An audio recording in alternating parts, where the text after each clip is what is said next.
Okay, hi, this is Michael Ellis. Now, I'm really excited to share this with you. So, I had actually built one of these Ark of the Covenant, in air quotes, I guess, uh, replicas. Now, this is just a cardboard box with metal flashing.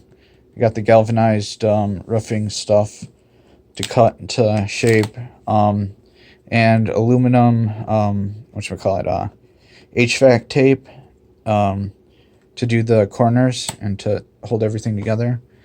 And yeah, that's actually working pretty good for me. To make the cherubim up above, um, on the top, i.e. the spark gap or whatever. I just use pieces of wire, sturdy wire, about 8 or 10 inches long, um, and strip the ends of them and put them just a centimeter maybe or two across from each other, or maybe 3 centimeters. I don't know, across from each other, and that seemed to do the trick. If you saw my last video, to give the energy feeling from it. So what I determined is these basically act as big static energy receivers, also known as longitudinal waves.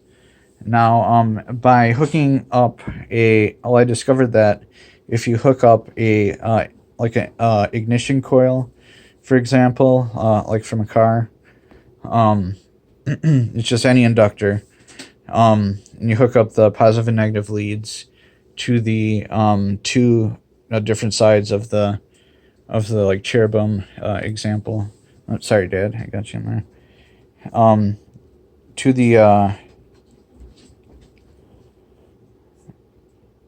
To the ignition coils, you can actually get a readout of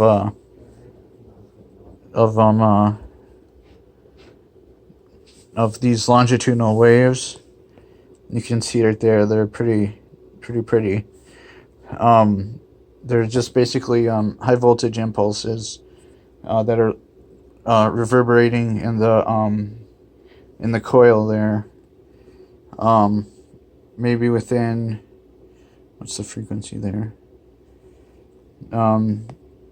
Maybe within 10 to 30 kilohertz. I don't know. It's having a hard time reading them because they're obviously high voltage pings there. But like Nikola Tesla said, just within about no greater than 20 kilohertz.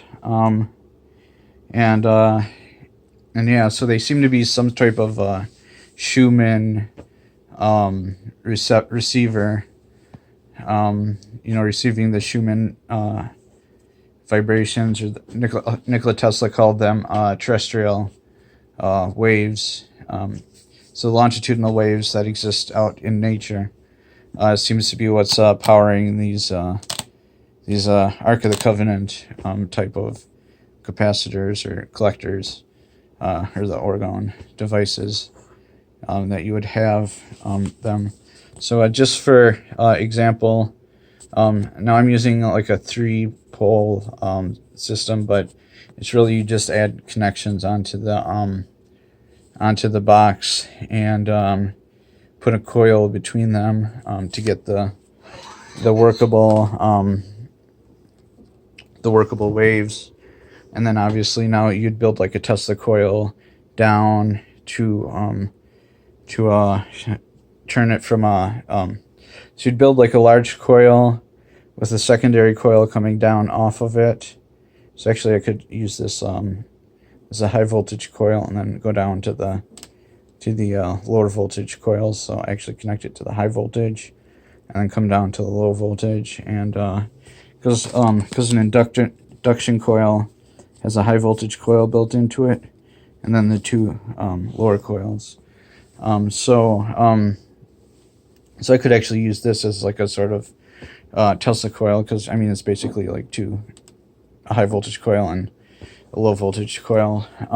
So yeah, I could use this induction coil as like step down, charge some batteries or something with it. I have a 12 volt. You could use like here, I'll draw it out. So you could use like an induction coil, and